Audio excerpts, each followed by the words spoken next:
Hey everyone, welcome to Grey's Anatomy Post-Op, a new weekly talk show where we'll be celebrating some of your favorite moments from the past 13 seasons of Grey's Anatomy. I'm Gordon James, also known as Nurse Gregory, also known as the nurse who should have never left Meredith alone. Moving on.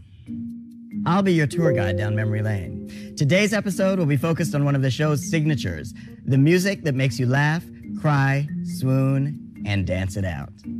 Please welcome the woman Shonda Rhimes refers to as her fairy godmother of music, music supervisor, Alexandra Patsavas. Hello, Alex. Hello there. Welcome to the show. Thanks for coming. Great to be here. Most people think that a music supervisor just sits around all day with earphones on, listening to different types of music. I think we're wrong about that. A music supervisor really touches anything that's musical in an episode. So if an actor is humming Happy Birthday or references a song, that sort of falls under my department. So I have to make sure it's cleared, which means that it's legally able to be aired. We think about theme songs. We think about how score and songs sort of flow into each other. And most of all, we think about what source songs or what recorded music that's not composed enhances the episode. So tell me more about your process for finding songs for Grey's. My sort of overreaching process is that I'm always listening with scenes in mind. Is this music to die to kiss to? Is there a bomb? What could it do to the emotion of a scene? What is a quality of somebody's voice that can be heartbreaking without a heartbreaking lyric? The worst they can do is say Please don't offer me this job.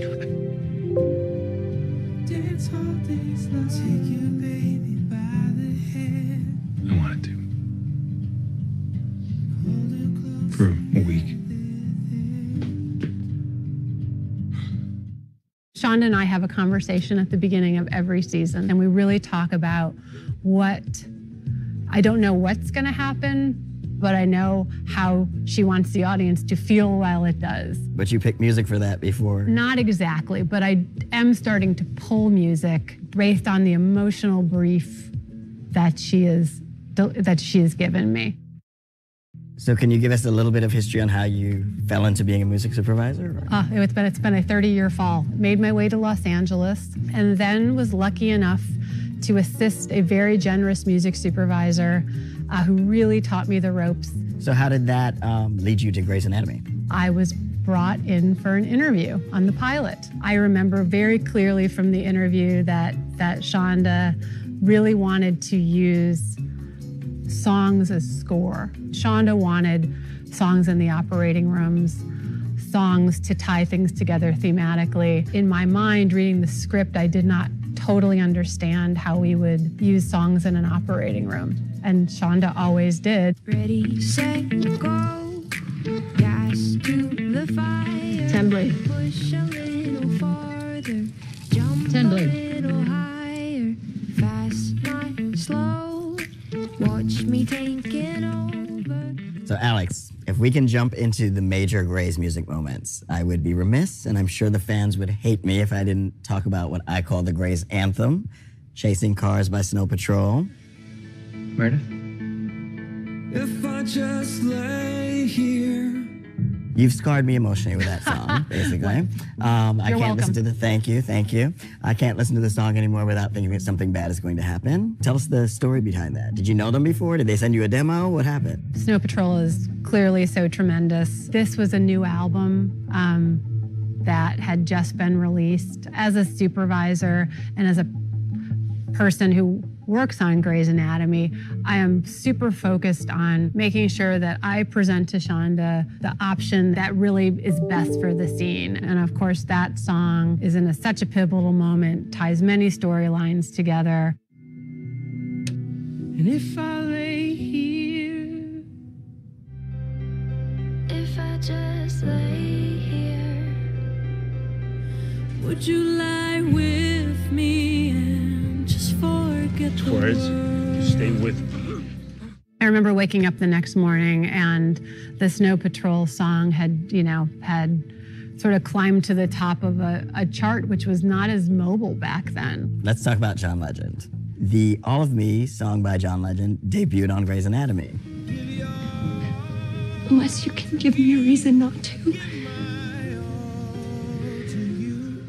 And it was a different version that came out. It was slightly different. In the more traditional record process, demos are shared. And so the slightly not quite there version might not be exactly perfect, but it's almost where you want it to be. John sent an early, almost done version to Shonda.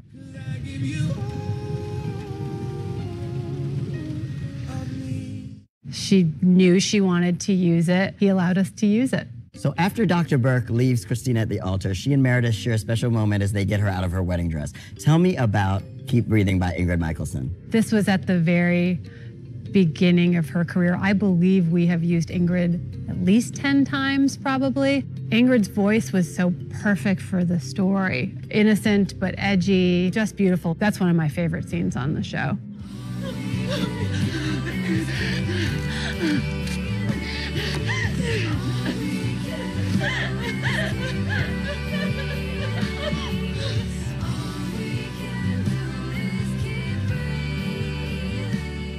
And you guys really sort of create a music family as well as an actor family, because you recur a lot of the artists that you use, as you said, with Ingrid. You've also used Sleeping at Last over 28 times. Right. Are they just your favorite, or is it just? It's yes and yes, yes and yes. You know, not only have we used so much original music from Ryan O'Neal, who is Sleeping at Last, but he has just a inspired way with a cover.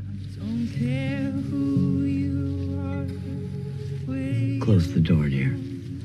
what you did, as long as you love me, who you are, where you're from, what you did, as long as you love me. Season 10 had a lot of covers in it, right? Not my genius idea, I wish it was. Shonda handpicked the actual songs. Okay. And it was my job to come up with the versions. And I think we used over 30.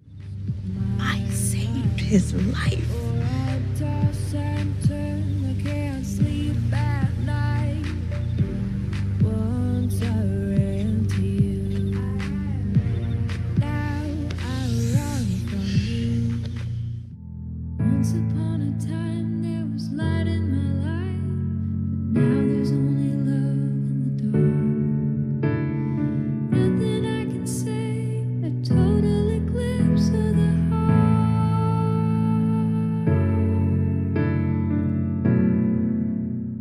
I'm assuming, based on what you told me, you and Shonda have sat down and discussed the tone for the upcoming season. I know you can't tell us a lot. I think we are going to be referencing a more classic, historical Grey's Anatomy. What, is it my face? No, your face is perfect. I mean, I have a, What's that? this was great, but I have Really been terrific fun to put together these compilations this year. And then my last question to you. You have the 300th episode coming up. How does it feel? Do you feel more pressure? I do feel pressure to hopefully continue to connect. Such a privilege to work on such a good show. I just worry about keeping up my end. It has been really interesting to come here to think we've had over 1,500 songs on Grey's Anatomy. And as we come to episode 300, we'll probably be at almost 1,600. We could go on and on about some of the unbelievably talented artists who have lent us their music. Well, I think I speak for the fans to say that you move us all every Thursday. Thank you so much for joining us. Thank you so much for having me. It was fun. For more Grey's content, including a playlist of some of Alex's favorite Grey's songs to dance it out to, check out the Love Grey's Hub on abc.com. And make sure to check back here every Wednesday for an all-new episode of Grey's Anatomy Post-Op, leading up to the 300th episode on Thursday, November 9th. And last but not least, my parting gift to you, an exclusive sneak peek at tomorrow's brand new episode of Grey's Anatomy. Bye, y'all. Shouldn't we take a break? No need. I've come to a decision. Were we waiting for one? This place is clearly not worth the financial drain, and I don't want the foundation or the family name anywhere near it. I'm pulling the funding. Done. if the foundation pulls out, we'll fold immediately. Not my problem. You are not wrong. We have spent a lot of money. Millions. Yes, we spent millions in order to make more. Look, there was smoke damage and water damage, and we could have just repaired it, but instead we improved it because we hadn't had a design update in many years. And if we want to attract and retain elective surgery clientele, which is this hospital's primary source of income, we needed one. And sir, a resident set a fire because she was trying to save a child from being kidnapped, and that same resident's bravery has been all over the news. So I suggest to you that to pull our funding now would prompt a public outcry and bring about a PR nightmare for your foundation.